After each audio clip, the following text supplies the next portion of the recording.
Oh, hello there. I'm Wolfie, and guess who's feeling better? I am. This guy. Today, we are going to talk about a few things. I want to make sure the connection comes through. Sorry, 1 second. I got to make sure the connection goes through with YouTube. All right, we're good. Okay. I'm feeling better. This is Wolfie, guys. Welcome to the stream. To everyone watch this later, sub if you like the content, like if you like the video. Today we're going to get into the Falcons and Eagles game. I kind of want to give my opinion on that a little bit, not too much. We'll see how it goes, but we'll talk about the Saquon, the Falcons and Eagles game, because there was a certain stat that came out I did not like. That I was like, okay, I am not taking that as gospel, so I kind of want to talk about it a little bit. The Falcons versus the Eagles. The Eagles had a 99% chance of winning that game, according to stats, according to a certain percentage. Look, before that catch, they had a 99% chance of winning. Saquon Barkley drops that ball, it goes away, and suddenly there's a good chance the Falcons win the game. That doesn't make any sense to me because if it takes just because I gotta stick to my notes here. Now I'm starting to ramble off. Before that game, during that, man, I'm losing myself right here. Now my cat wants inside. I'll be right back. Oh, I got my cat wants inside. This is a bad start to the stream, guys. Come on.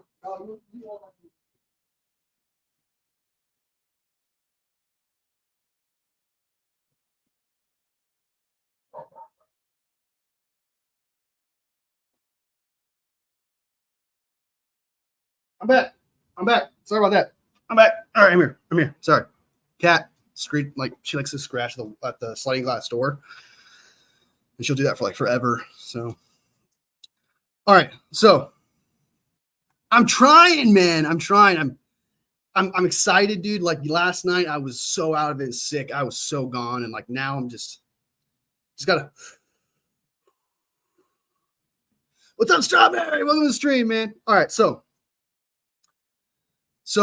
what doesn't make sense to me with that is I would hear you. I would understand that 99% against the Eagles if the Eagles were never stopped when they went into the red zone. They literally went into the red zone prior twice, and they had to kick field goals twice. That was on the 9-yard line and the 15-yard line. You're going to tell me that they stopped them already prior to that 99% twice in the red zone in the second half? You are going to tell me there was a 99% chance of winning? Get the fuck out of here. That is such a lie. Because if the Falcons adjusted in the second half and was able to stop the Eagles in the second half and make them force 2 field goals, what makes you think they weren't going to stop in the red zone again? Like, that's so weird to me to be like, okay, 99%. Oh, he drops the ball. It's Saquon Barkley's fault. That doesn't make any sense. Like the Falcons defense in the second half was doing that already. Yeah, I understand that if Saquon Barkley catches that ball, they go into they get a first down, right? Pretty much that's what it looked like. However, that percentage does not take account of Saquon Barkley's drop because Saquon Barkley's drop hasn't happened yet. So there's a 99% chance prior to that drop. You're going to tell me that the trend they had in the second half of stopping them in the red zone does not affect that percentage? Stop it, dude. This is the Eagles. I'm actually defending the Eagles here, and I hate that, but it was so stupid when I heard that. When I heard that statistic, I was like, that's so dumb. You want to know a real 99% chance of winning and then losing? Was when the 49ers played the Chiefs in 2019 against them. Now, if you told me there was a 99% chance that we would win that game and we lose and there was 1% chance the Chiefs win, I'd believe you then. But it was a 1-score game. And the Falcons were able to stop them in the red zone multiple times. So you missed me with that shit. Get the fuck out of here, man. Get out of here. Papa J, welcome to the stream. Ricky Diaz, welcome back, brother. I've seen you come in every now and again. Thanks, man. I appreciate it. I just needed a lot of sleep. I slept like 12 hours. So actually not 12 hours, but something like that. I slept a lot longer than I usually do. Drank a lot of water. I didn't even eat dinner. I just let my body detox itself. And I woke up, ate breakfast, felt great. Here I am. What's going on, my friend? That 49ers fan coming from Chicago. How are you? Good morning, good afternoon, and good evening. What is going on your show? Dude, I absolutely love the Truman Show reference right there. Good afternoon, good evening, and good night. I love that reference. I don't know if you're going for that, but that's what I saw there when you said that. It's going great, man. So far, we were talking about I just talked about the Falcons Eagles. I just wanted to talk about that one thing real quick. And then we're going to talk about my biggest concerns when it comes to the 49ers right now, after 2 weeks, my biggest concerns. So showing some love, Papa J. That's cool to see. Showing some love. Can you please watch your language? Ooh, dude, I don't know, man. I curse like a sailor, brother. I don't know. I'll be honest. I hear you. If it means anything, I am trying not to curse. Because if I want to be monetized or anything like that, I can't be cursing. So if it means anything, I am trying, but don't be, oh my God, cursing. I can't help that. It was probably more because they didn't expect Atlanta to go down the field and score a touchdown in 4 plays. Yeah, but that percentage was before. I guess that comes down because in that 4 plays they did that, but I guess that can come in handy. But 99%, you're telling me even with the defense playing with the Eagles and how bad it was, that I don't believe that number whatsoever. But that's a good point, Strawberry. That's a good point. Still don't believe the 99% though. That's a crazy number. So that's a crazy number, especially when they've gone down the field already and scored before. So seeing Eagles lose was our cathartic after the loss. It was so. Don't get me wrong. I'm not defending the Eagles as in how dare they lose. I meant I'm glad they lost. Don't get me wrong. I'm what you would call an Eagles hater, I guess. But I was just being realistic with that one where I didn't believe in that percentage because there was so many possibilities. I've seen so many times a team being up 3 points with certain minutes left and then choking that away. I just don't believe in that percentage. It's absolutely ridiculous. If it was a 2-score game with that much time left, I hear what you're saying, but that wasn't the case. Okay. The Green Bay Packers versus the Seattle Seahawks game in the NFC Championship, I don't know how many years ago, 10 years ago, that would be 99%. I just don't believe in that number. I saw a possibility. I saw a way for the Falcons to win that game. I thought they could still win that game. It was weird. I curse a lot too, so I feel you. It's a struggle. It's a struggle, man, especially when you grow up with what was it? Who was it?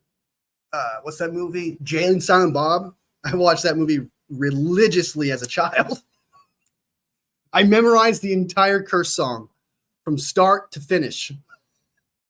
I was obsessed with that song. So Samuel, welcome back, man. So happy they lost. Even though I was up 1 yard in fantasy football and that Drake London TD made me.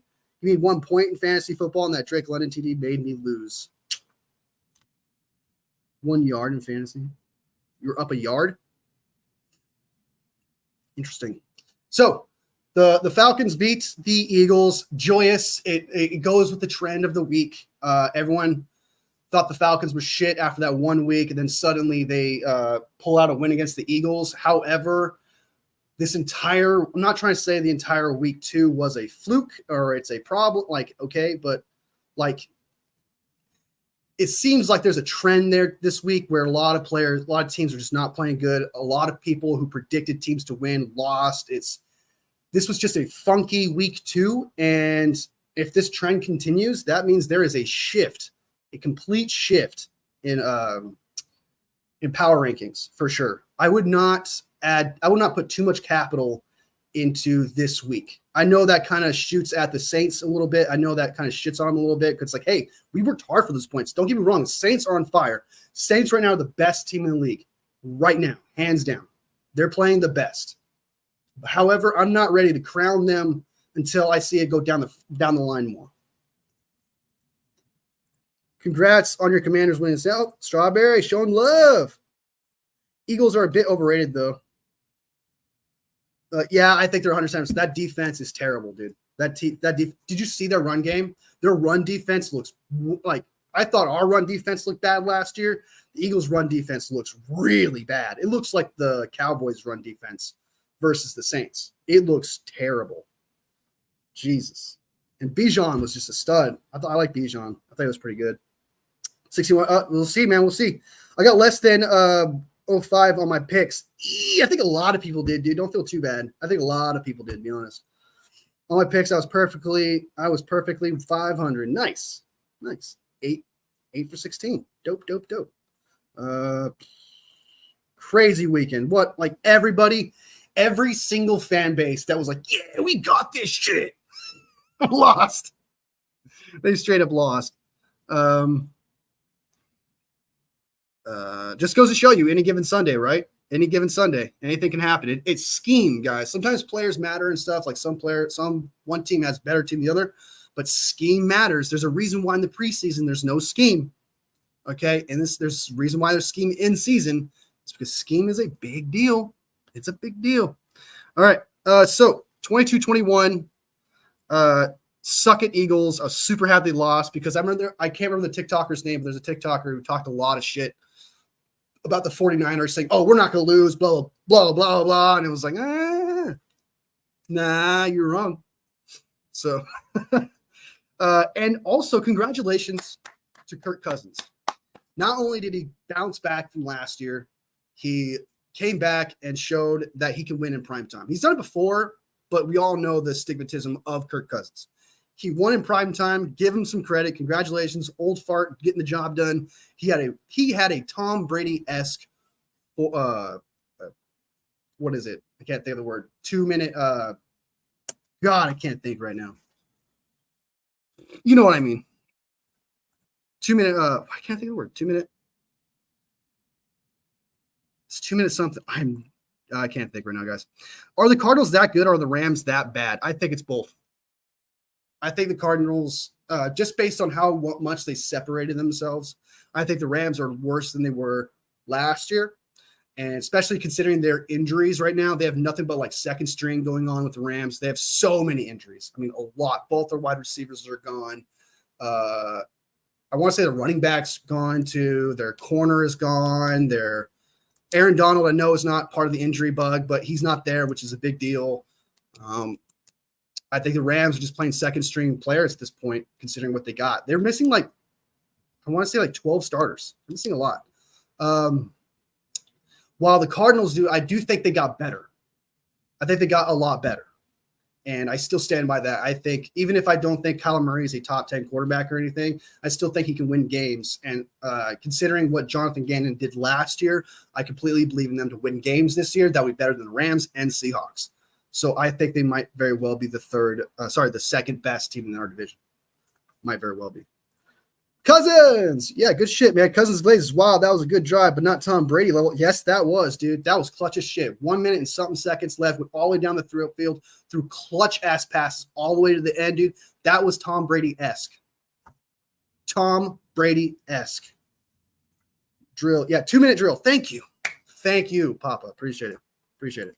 They lost a starting safety and 2 members of O-line. Yeah, so they're beat up. I don't think they're going to – and 2 top wide receivers. Yeah, they're not – they're kind of a victim of circumstance right now, all right, with their injuries. So I wouldn't hate on them too much just because of that reason. Like if they had all their players back and they were sucking this bad, then yeah, you could probably hate them a little bit. But considering I know what it's like to lose an entire team and then everyone expecting you to still be dominant, that's just not possible, dude. That's just not possible. Scheme is one thing, but not having the players completely is a whole other ballpark.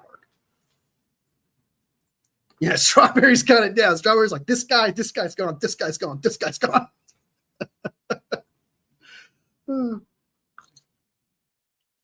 fucking hilarious. All right. So we talked about that game. We talked about that.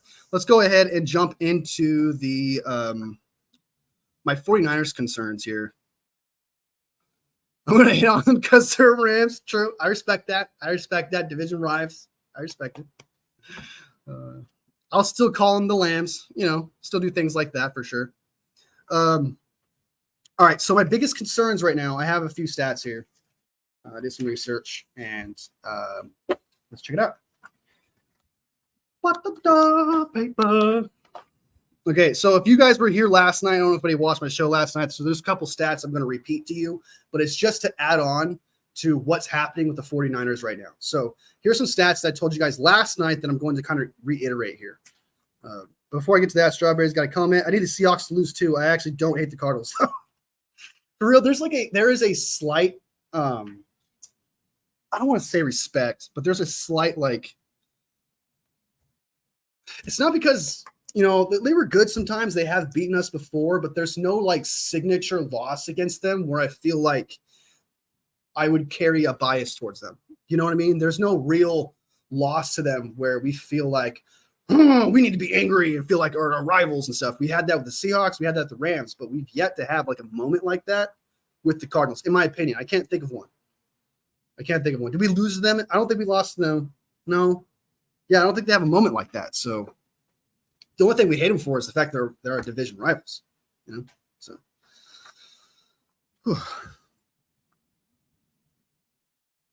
it's a 5 Rams fans. That's fucking hilarious, dude. Yeah, they got little to nothing there for sure.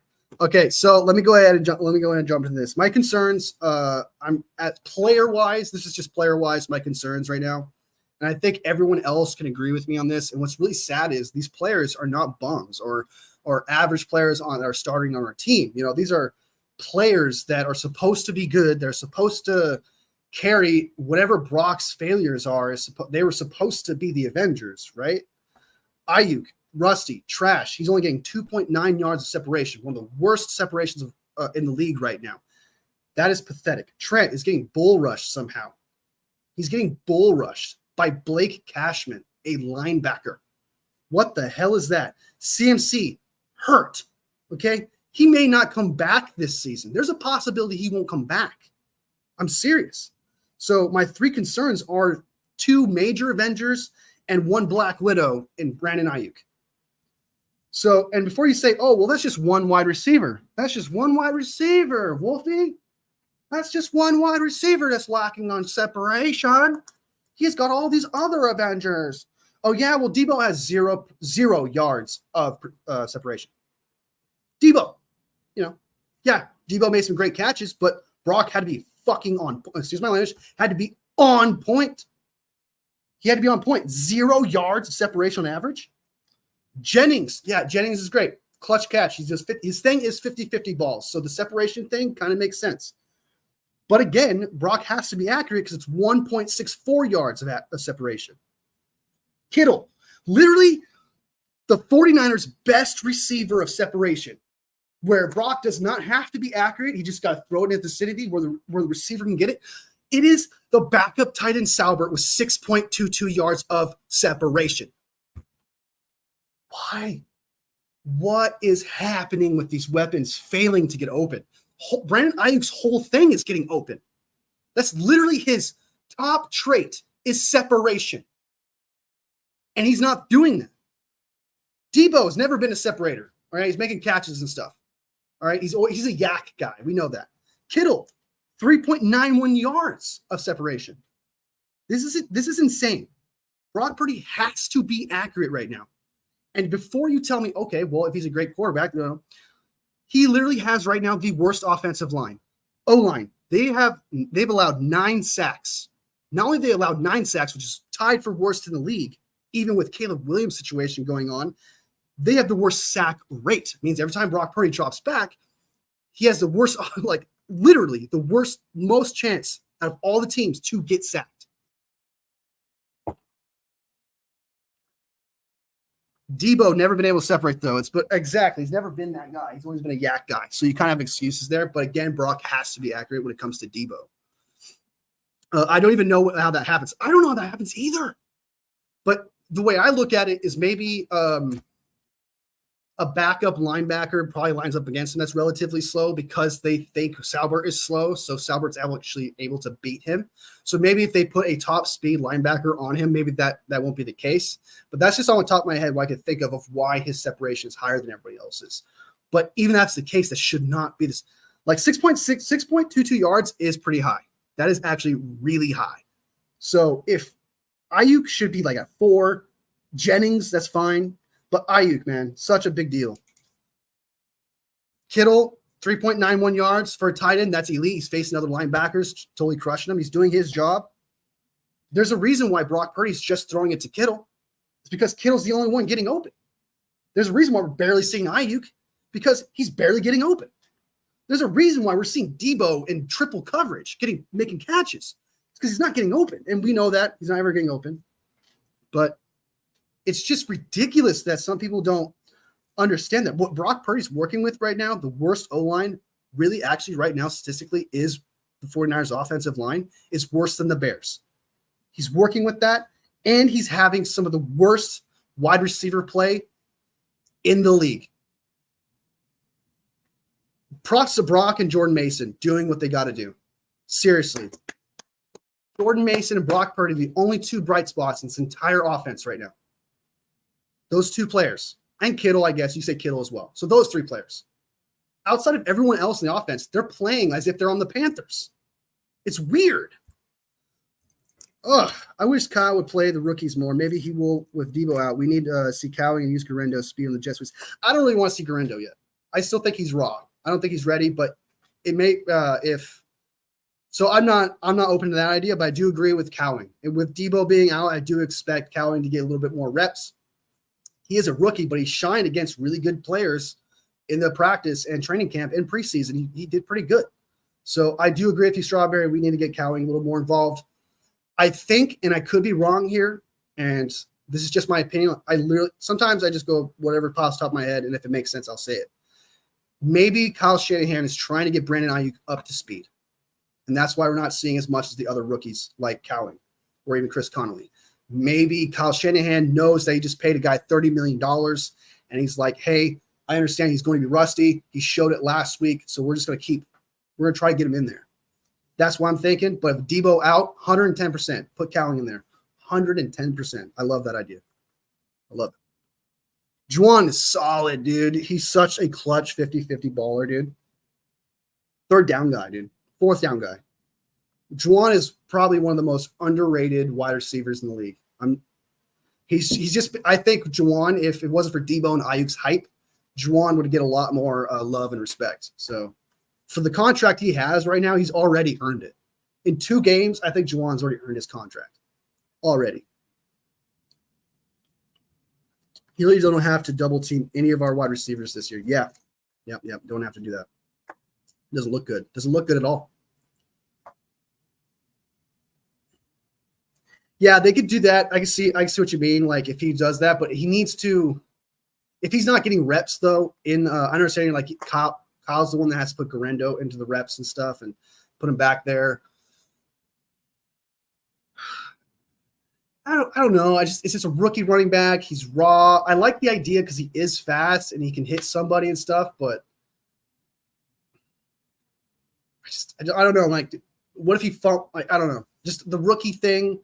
He's raw. You know, it's not like he showed a lot in camp and like that. He had a big run in the preseason. That's about it. I love the idea and I love what Garendo can be, but I'm not against the idea of having him sit as long as he can and have him learn. I totally agree with that, doing that. Because I think he'll get better as he studies and gets better and stuff. And especially if Jordan Mason gets hurt, we actually have a solid running back coming up. If you want to believe in Garendo, we have another running back in Garendo. We'll pick up Breida and stuff, but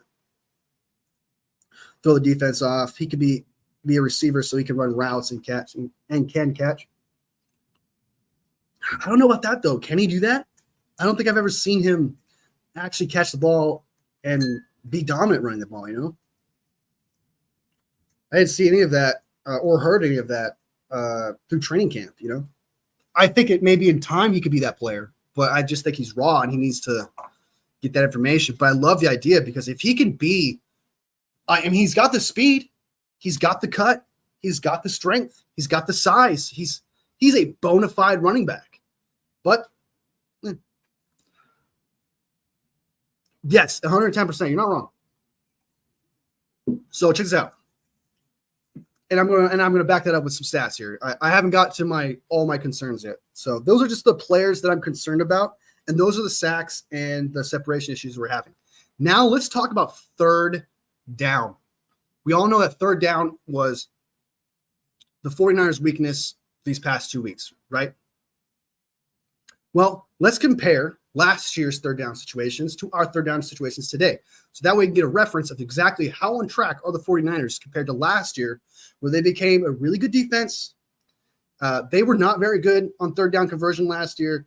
And let's see how they do on offense right now. So on third down defense right now, through 2 weeks, based on allowing conversions, the 49ers have 59% chance that the offense is going to convert against them. That is 31st in the league. Commanders are the worst, with being 32 in the league. So right now, they are the worst through 2 weeks. Through 2 weeks last year, they were 41.38% chance of conversion on their defense. They were 19th in the league last year at the time. So yes, the defense on third down is significantly worse, like not even close. The third down is a huge concern. However, then the 49ers third down defense last year got worse. It got worse throughout the year. It says 19th. It steadied around 41%, I should say, because they ended the season on third down defense 27th in the league, 42.47%. So they were very consistent on third down throughout the year. Throughout the year, they were roughly that. But other teams got better, and so they passed them. So 27th in the league last year on third down. So this team was never good on third down. Not even last year with Steve Wilks, not so far these past 2 weeks. This team has never been good on third down so far. That's actually really wild, considering our defense is supposed to be better this year. So that is a real trip. So that's been a concern. I don't know who's responsible for that, because Steve Wilks is not Nick Sorensen. Steve Wilks is not Brandon Staley. So that is really weird. That needs to be picked up as soon as possible. So the 49ers got a new defensive coordinator. So we looked at that, and so far they are playing worse than they were last year on third down. However, they are doing better first, second down, run defense, and passing. How's that possible? It's quite literally their scheme on third down. It's that bad. Whatever they're doing on third down, they need to fix it. Because if they fix that, they're solid everywhere else. It's their biggest weakness is third down. Offense. Now let's go over to offense. We talked about Kyle Shanahan. Same offensive coordinator. Nothing's changed. We all know that, right? So you want to know how he's doing on offense based on percentages? Through 2 weeks. This year. I should say, let's start with this year. 2 weeks. Today, they are 20th in the league on converting on third down. They're 20th in the league with 34.78%. Last year through 2 weeks, 36.36%. 19th in the league.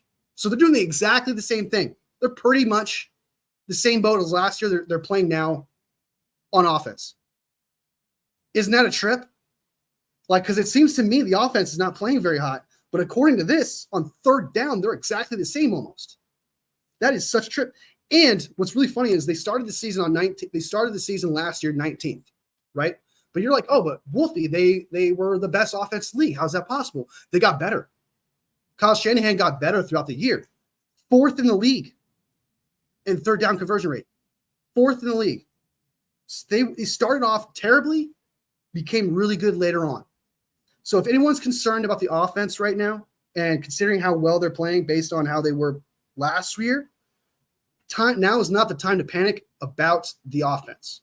Maybe later on in the future, as it accumulates and it gets worse, then we should worry about it. But as of right now, their biggest concern or biggest problem, according to the rate, based on the rate that's happening right now with these past 2 weeks and 2 weeks last year, 49ers are getting worse on defense, third down. So I got to say, my biggest 49ers concern is third down defense. That's my number one thing. You think it would be Ayuk? You think it would be Trent Williams? You think it would be the whole offense thingy? Nope. Not my concern. Because Brock Purdy right now on offense is first in yards. He's getting the ball out. He's making plays. He's 8th in completion percentage with the worst offensive line and one of the worst wide receivers in the league. Yes, he's 25th in TD percentage. We need to work on our red zone. Our weakness right now is red zone on offense. That is super huge. And penalties and penalties. He's currently 7th in air yards per attempt, so he's still throwing it down the ball, down the field. 9th in passer rating, 8th in QBR, 5th in completions. So he's still playing like a top 10 quarterback while he has no weapons, while he has a shitty third down defense. Brock Purdy is fucking good. He is a good quarterback. Holy shit. He has all these things happening, all these things going against him right now. And he is quite literally top 10 in most stats. It's absolutely insane to me. Is he the best quarterback in the league? I will not say that. That's still Patrick Mahomes. He's still one of the greatest quarterbacks of all time. But right now, Brock is playing like a top-tier quarterback with what is given to him. He's getting his ass beat out there. He has to be accurate at the same time. Like, I feel bad for Brock because he's going to get a lot of shit for whatever the win-loss record is with the 49ers. People are looking at the Vikings and being like, oh, well, they just can't beat the Vikings. Yeah, sure. But a lot of people give Brock Purdy hate for that. He's performing with the absolute worst production, probably in all of college. I didn't go that far and check. But I can only think like maybe in 17 or 18, this team may have been worse. But as of right now, offensively, when it comes to weapons, the Avengers, they're playing like the Thunderbolts, okay? The Avengers are the Thunderbolts right now, okay? I'm so sick and tired of this year, they're not Avengers, okay? All right? They're the CW Justice Society right now, okay? Absolutely insane. So, yeah, and I didn't want to just tell you guys that without having some stats and facts to back it up. So I hope you guys learned something today. I'm not trying to be like, oh, you guys learned something today. I meant like, I really hope I brought something to the table for you guys to really actually digest and be like, okay, that makes sense. I didn't want to just give you surface level information and then just be like, this is what it is. And then just argue with you by saying, no, well, too bad it is. I want to show you my work. I want to prove to you that what is happening right now and what I'm seeing on the field is actually really comparable to what I see on this paper. I did not like the third down. I did not like the red zone. We got to start scoring touchdowns. And I did not see very good wide receiver play. A lot of it is, and I see Brock Purdy getting his ass beat left and right. Like all of his, yeah, it's crazy. Yeah, he gets a lot of shit no matter what. They win, he still gets shit. Yeah, 110%.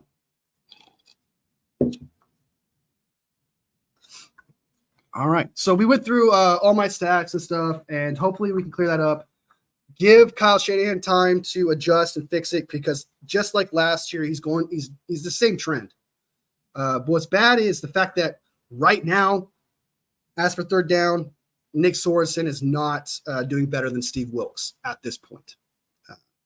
And I'm going to say this one. I'm going to say this too. I blame Brandon Staley for putting 2 safeties on Justin Jefferson. You may ask yourself why. Well, he did that last year with the Chargers. He put 2 safeties on.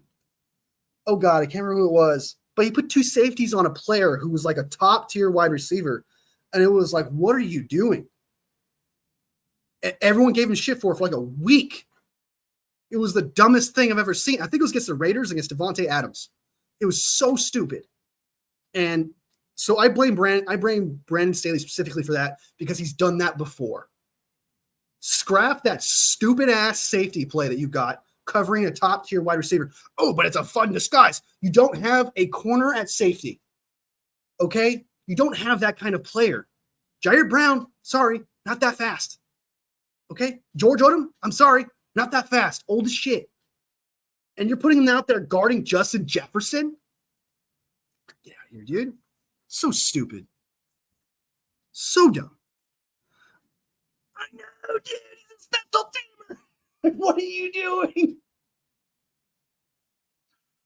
Oh my God. Like, do you think like 2 dudes on top of a top tier wide receiver's route running suddenly just with our combined might? I'm slow as shit and I'm slow as shit. Combined, we are super fast. Like, do you think that just happens? It's so God. I hated that so much. It set them up to fail. That 97-yard touchdown needed to happen so they could learn to never use that stupid ass play ever again. So on the bright side, I'm glad they used it so they didn't use it in the fucking playoffs. Could you imagine? Oh my God, dude. That's all we would be talking about right now. They put 2 safeties on Justin Jefferson if this was a playoff game. Such a dumb move. Such a dumb move. Yeah, we need Hufanga back a total 110%. But if you're going to put Hufanga on Justin Jefferson, I don't think that would help either.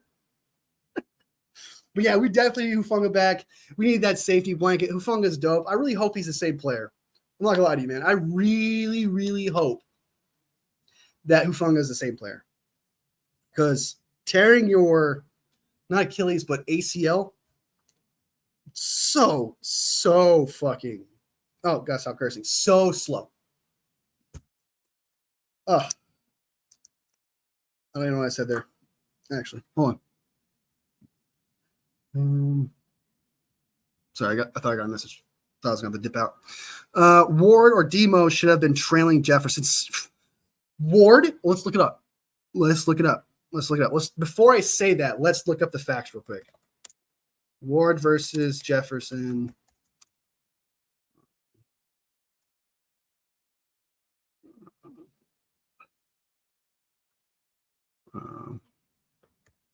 Let's see if I can find it real quick.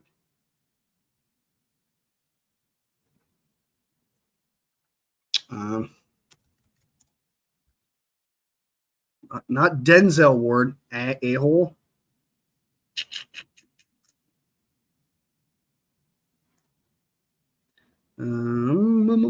Greg Ward versus Jamar Jefferson. Not what I'm looking for. Justin Jefferson stats, Minnesota Vikings. I could have sworn I saw, and I don't hold it against me here, but I could have sworn I saw a tweet of somebody saying that Justin Jefferson was completely covered by Charvarius Ward, like completely stopped him, like was not getting beat as long as Ward was on him. And if that's the case, I can't find it right now since I'm on a live. I don't want to hold you guys to me just looking at a computer trying to find this stat. But if you guys can find that, let me know. If you guys seen that before, let me know. But I'm pretty sure. Stop showing me Denzel. 49ers. I'm gonna do one more look. Versus Vikings. Justin Jefferson versus Charvarius Ward.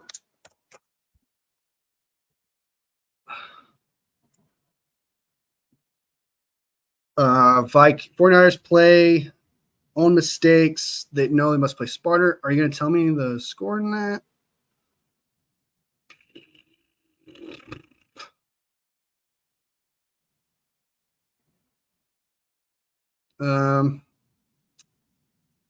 Grant Cohn says the 49ers begged the Vikings to score there. Had that score happen with Charvarius Ward on Jefferson, that's fine. He would not have said that. He would have said, oh, they suck. Oh, well, like Lenore let him play their shit. He would just find something else to be negative about. All right. Charvarius Ward and safety George Odom wide receiver. Is that it? Okay, I think I found it. I think I just found it. No, it's just a picture. Okay, never mind. All right, guys, I'm gonna stop researching that because that's boring as shit. But I couldn't find it. If you guys have seen it, let me know. But I can't find that anywhere. So, all right, guys, that's really all my concerns there. I just thought I'd let you guys know that every other concern that we have that we've seen so far when it comes to the 49ers is actually true. The third down, the receivers look weird. And you know what? It was really interesting, and what I'm glad that I found this stat, and I'm glad that other people saw this stat of the separation, because some people would hold Brock Purdy accountable, being like he's responsible for that, being like, hey, why isn't he throwing the ball? Hey, why isn't he making plays? Well, nobody's getting open. So it just, because you don't see the whole field. Sometimes when you're watching TV, you just see the one quarterback moving, and you don't see it until they come over, and then the wide receiver comes open, you know? So if we could see the whole field while things happen, I'm sure Brad from the SF Niners, if you guys don't know who that is, somehow check him out. He's a very good content creator. He usually does like an all 22 and he'll tell you whether or not like Brock Purdy really not saw these. So he could tell you some extra information if you guys are ever curious about that. Like in that sense, go ahead and check him out. Usually does an all 22. So, but from what I've seen, based on the stats that I've seen and the cumulative stats that create a fact, we're in trouble on defense. So, and what else do we got on the docket? What else do we got on the docket? What else can we talk about today? We got how much time I got? I got 20 minutes to kill, y'all. You guys got any comments? Anything you guys like want to rant about? Is there anything like you guys just want to scream into the void? Like type it in there, man. I'll let it happen. I won't rebuttal and be like, well, what are you doing? But whatever you want to say, type it in, man. I won't hold you back. I won't try to rebuttal. I won't say shit. Whatever you got to say, throw in the comment section, man. Sometimes you just gotta let it out, even if it's not logical. Sometimes you just gotta let it out. So I do not want to do a prediction yet. I'm not interested in doing predictions right now. I feel like it's too soon. It's only Tuesday. It's too soon for that. What else can we do?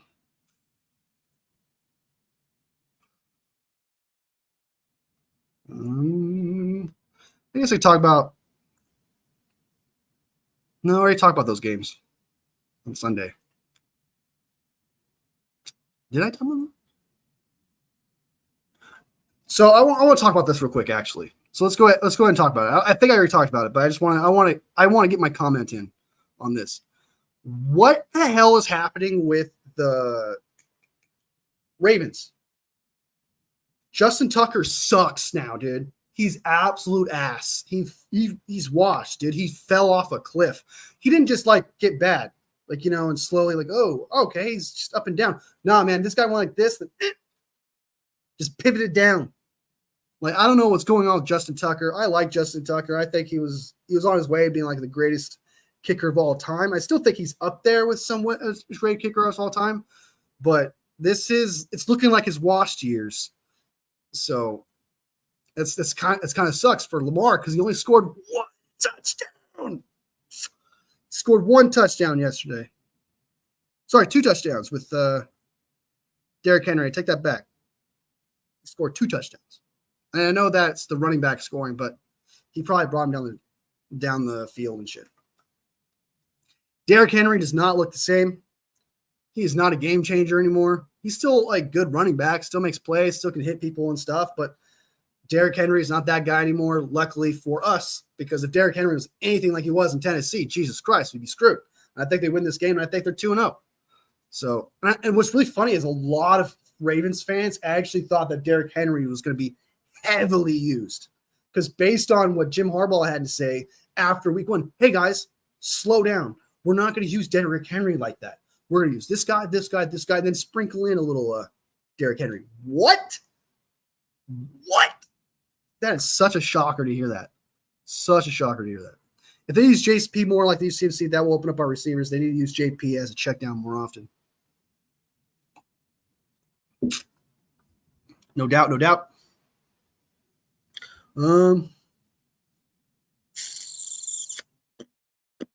What else can we talk about? The Ravens won. The Chiefs, I don't know how you guys feel about this. The Chiefs lost here. The Chiefs winning here. You guys may disagree with me, may hate me for it. I think that was PI. Someone made the case that he played the defender played the ball. I could see that, but in reality, I don't know. He made it impossible for that receiver to catch the ball. So it can go either way, but I would definitely say PI more than not PI when it comes to that game. And I think a lot of people are going to hate me for that or disagree with me for it. I respect it. I'm not going to be like, how dare you disagree with me? But I personally had no problem with the call. I had no problem with it. Steelers versus Broncos. Jesus Christ. They keep getting away with it. Like, seriously, dude. Like, they're just winning with field goals. Yeah, they got a touchdown here, but for the most part, it's field goals. And they're winning games. That's how good their defense is. Holy crap. That's how good TJ Watt is, dude. They're winning games with field goals. Jesus, that's so unheard of. Well, I guess the Commanders did it. They did like 7 field goals, I think, against the Giants. No, they had 7 field goals against the Giants. They didn't score a single touchdown and they won. People are winning games with field goals. We're not scoring touchdowns anymore, guys. That the meta now in the NFL is field goals. Okay. Who needs touchdowns? That's just desperate shit. You don't need that stuff. Field goals are the way it is. Because from what I want to bring up this stat. Let's see if I can find the stat. I got my dog in. Be right back. I got my dog in. Be right back.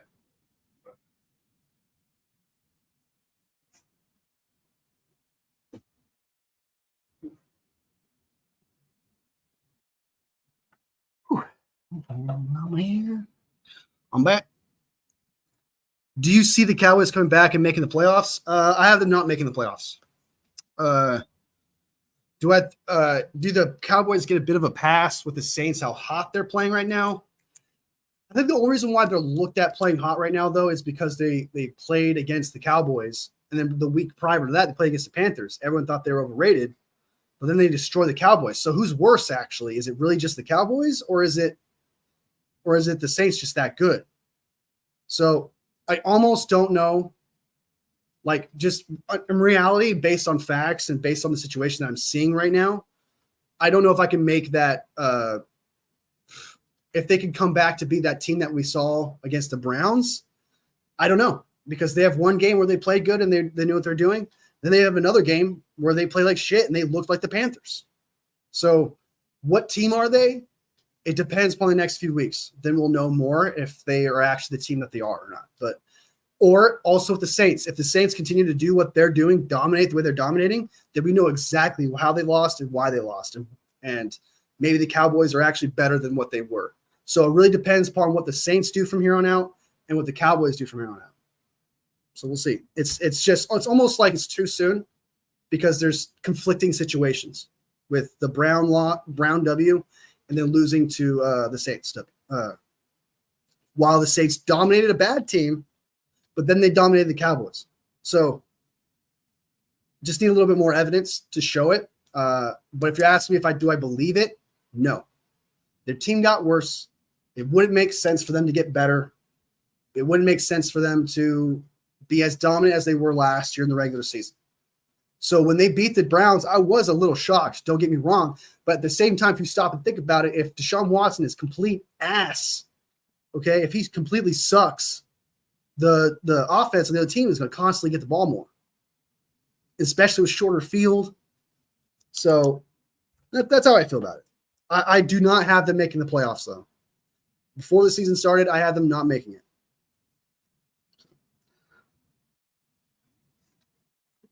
All right. Who else was the? Oh yeah. TDs this year compared to previous years. It should just show me that stat.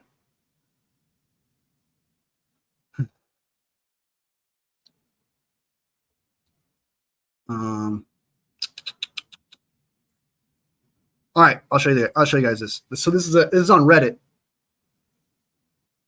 This is on Reddit. Total league passing TDs per week. In 2023, 45, 45, 49. Total offensive touchdowns. Huh. I just sworn I saw a different stat than that. This can't be a real stat, is it?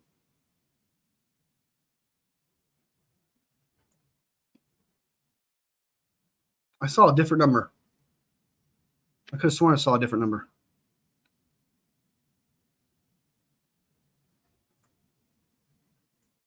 Touchdowns are in decline in the NFL. This was a 2023 article.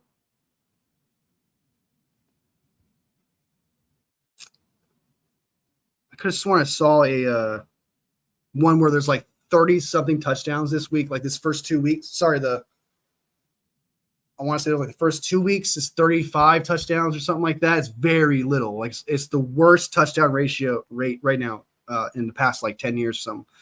And I could have sworn. This is why people I need to screenshot stuff. Let me double check. Maybe I screenshotted it. To double check. If not, then disregard everything I said because I don't want anything to back it up.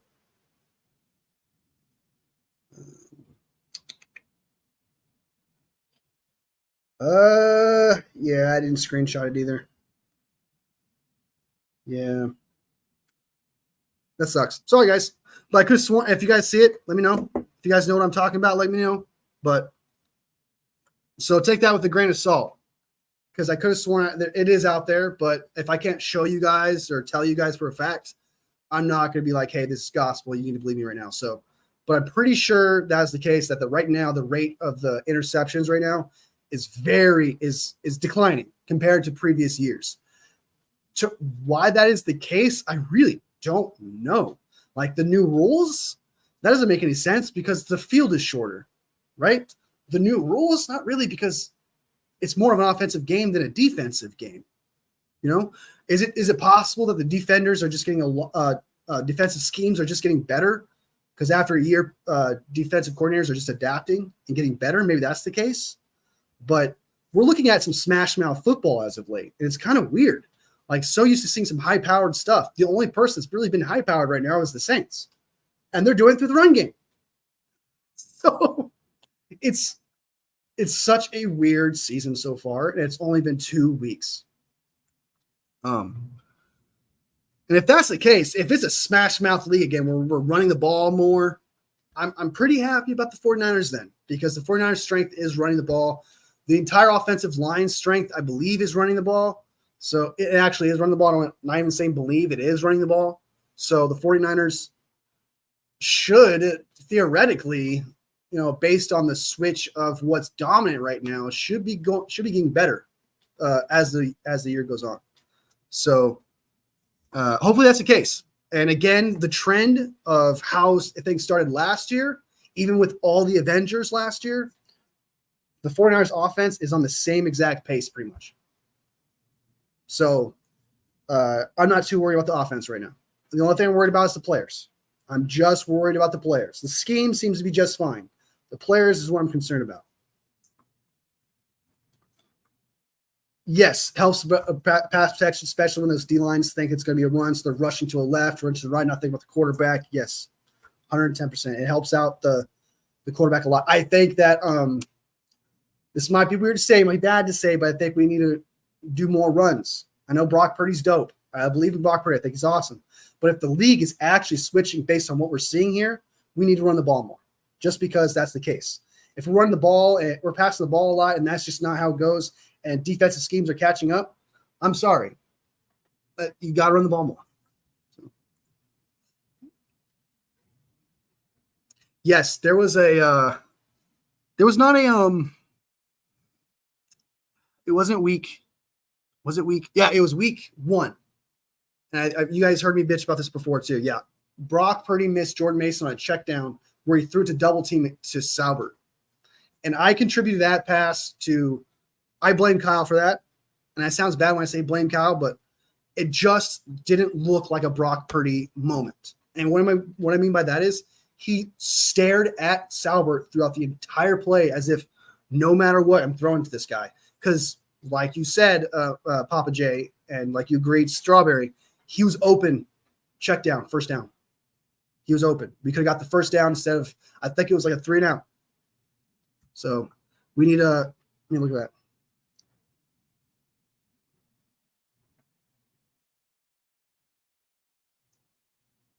But Mason has gotten a lot better with the passing game, though. You saw him catch that ball on the short game out. I can't think of the out. He did like a post route out, just boom, boom. On his first catch last week, not this week, but not this prior week, the week before that one, he had a great catch.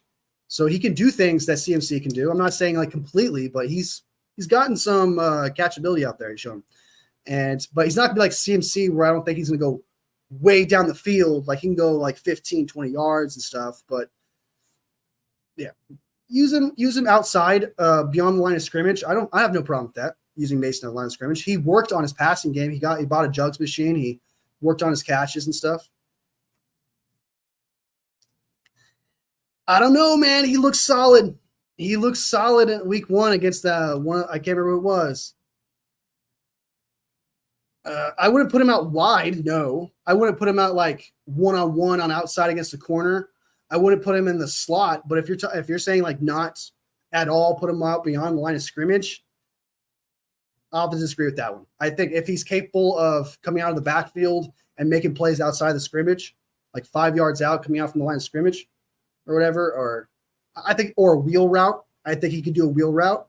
I think he can do those things. Because there's no way that Kyle will put him out there if he can't do those things. Keep him as an option out of the backfield.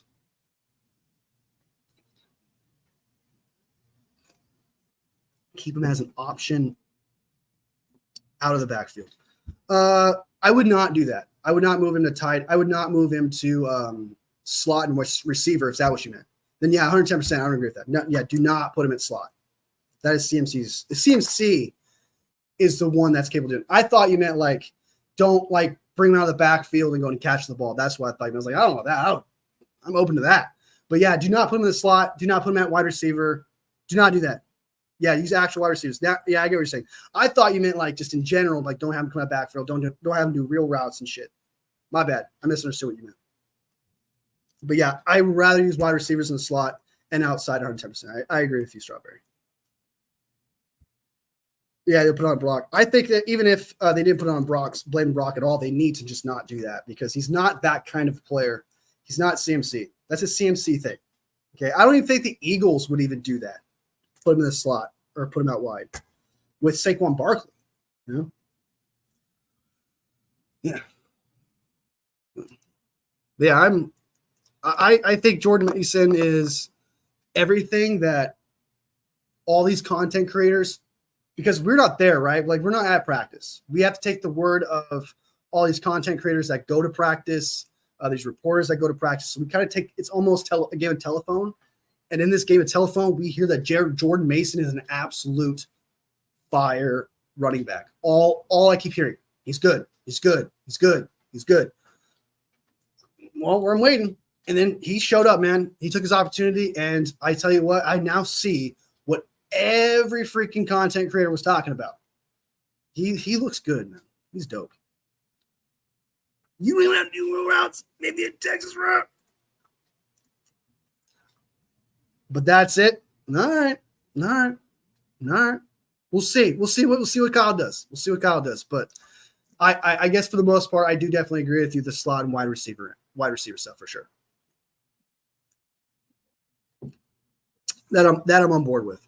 But if Jordan Mason can catch the ball, run the route, then he can do it, you know. And it's out of the backfield, so you're not sacrificing a receiver on slot or a wide receiver, you know. So, and then not to mention you got what backs up your argument here is if we were to have a backfield with Kyle Juszczyk. So if Kyle Juszczyk was in the backfield with Jordan Mason, then I know exactly where you come from when you say that because Kyle Juszczyk is more of the playmaker in the passing game. He would be a lot better on a wheel route coming out of the backfield, etc. So I agree with that. But if Mason's the only guy back there and stuff, then I would want to see him do those things that Kyle Juszczyk is doing essentially because that's kind of Kyle's bread and butter. You know, he knows how to get the running back the ball. You know, I'd rather go with Cowling and Calling over Mason. Well, yeah, 110% on the slot or a wide receiver, but I would not ever put them in a. But yeah, 110%. Connolly and Cowling are 110%. I would say better than Mason in that situation, but they're not running backs. And so when you're asking, so they're not going to be positioned in the running back's position.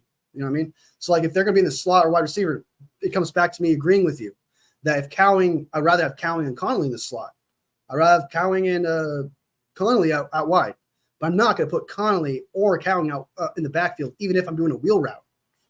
I wouldn't do that.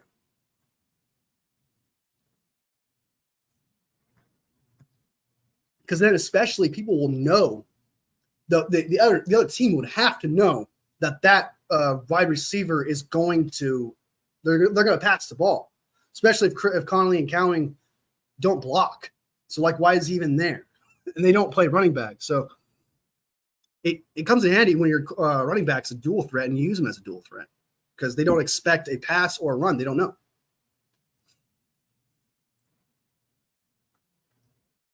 Salbert, that's a good explanation. Yeah, Salbert, using Salbert on those little outside plays and stuff. So Salbert's looking like a stud, man. I'm actually a fan of Salbert. Like he's probably to me a better what's his name?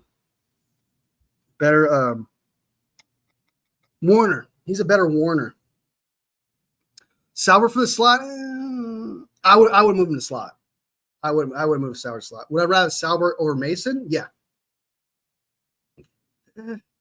Yeah. I'd rather have Sauber over than Mason.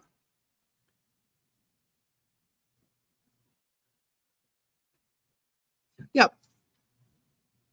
Let's say that, but that's how you trick people, right? That's how you create trick plays. So people expect the predictable. So they will say, "Oh, but why would they move Kittle over here?" Well, if we trick them, and as in we will have Kittle come up, and then him comes a real route, they'll think that Kittle is the guy coming out of the deep route, right? And so the linebacker will cover Kittle going up, leaving Mason open. So like if he stops and covers him in there, Mason's coming out of the backfield, boom, he's open over here. So yeah, I know what you mean. You'd rather have Kittle out there making those big plays, going out deep and intermediate and stuff like that. But sometimes you take advantage of what a player is, such as Kittle. People will think that Kittle's the guy that's going to make this big play. And so they target Kittle in that situation. So if you have Mason come out, linebacker covers the Kittle, boom, light up a man. I don't trust him. Sorry, he's not. I respect it. I respect it. We'll see though. We'll see. We'll see if he has like a crazy ass drop and plays shit and stuff like that. But I think that he's capable of doing what like any other running back does in the league pretty much. When Saquon Barkley does it, I think that how many other like many running backs I think catch the ball outside the backfield. Trying to think, Pollard does it, and he's not the best. You know, who else? Trying to think like Zach Moss. You know. I truly think that the reason why Mason probably wasn't getting plays last year and the year before, and everyone was begging to play, is because Mason couldn't catch the ball very good. That was not his strength. It's something he purposely worked on in the offseason. He got better at that. He got better at route running. He practiced his route running and everything. So, and I think that's what convinced Kyle Shanahan to put him out there as the second running back, because he not only showed that he could be an elite runner for so far, he showed Kyle Shanahan that, hey, I could do this. I could also do this part. Not as good as CMC, clearly, but I don't think Kyle Shanahan would put Mason out there if he didn't trust him at all in any of these situations. I think he would immediately keep Breida. I think he would keep Patrick Taylor out there, because that is a huge task you're asking Jordan Mason to do, to take over Kyle Shanahan's run game. You better be fucking good. But yes, you don't trust him. He hasn't given you reasons to really actually trust him. So I know exactly where you're coming from. He is a second running back. But from what I've seen from Jordan Mason so far, I think he's a top 10 running back, actually. I think he could do those things. I think he could do what Pollard does. I think he could do what, not CMC, because CMC does things on a whole nother level, but compared to Pollard, who was a receiver catch the ball in the backfield, I think he's capable of those things. But those are thoughts, not exactly things that we've seen before. So once we see it, and it's more of we have more of a trend, then we'll know whether or not he can actually do those things or not. As of right now, you don't trust him, and you have every reason not to, because he hasn't done it before. Personally, I would like to see him do it, because I think he can. Because I don't think that Kyle would put him out there if he couldn't do it. But I know exactly why you don't trust him.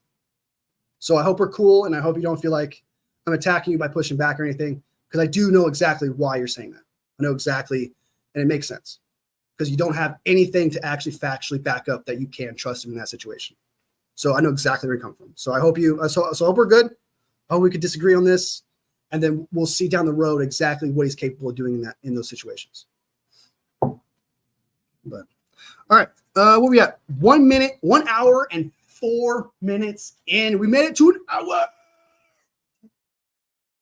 We did it. We did it. We did it. I was concerned because I had to do last minute studying and stuff, and I was like, I don't know if I can make this stretch out an hour, but here we are. Here we are. Here we are. So I think we're on bounce. I think we're gonna bounce. Yeah. I think that's everything. We covered the 49ers. We talked about the concerns we have with the 49ers. We talked about the Eagles and Falcons game, how I just don't believe that whatever stat they threw out the 99%. I'm not taking that as gospel. I'm sorry. They were already stopping them in the red zone. I don't know. But so that's my opinion on that. Yeah. Papa J, of course. OG. Appreciate you, brother. All love fam. Strawberry Reacts. OG. Good to see you, brother. All love fam. You always come in with the facts. I appreciate that. You know a lot. Who else? Who else was in here? Samuel. Good to see you, brother. Good luck with your Commanders for the rest of the year. There was somebody else, wasn't there? I'm tripping. Rick Diaz did not like my language. And so he bailed and blocked me and then reported me forever. I'm kidding. All of fam, to everybody, again, to everyone who showed up, I appreciate you. To everybody who watched this later, sub if you like the content, like if you like the video, all love fam, and I'll see you next video.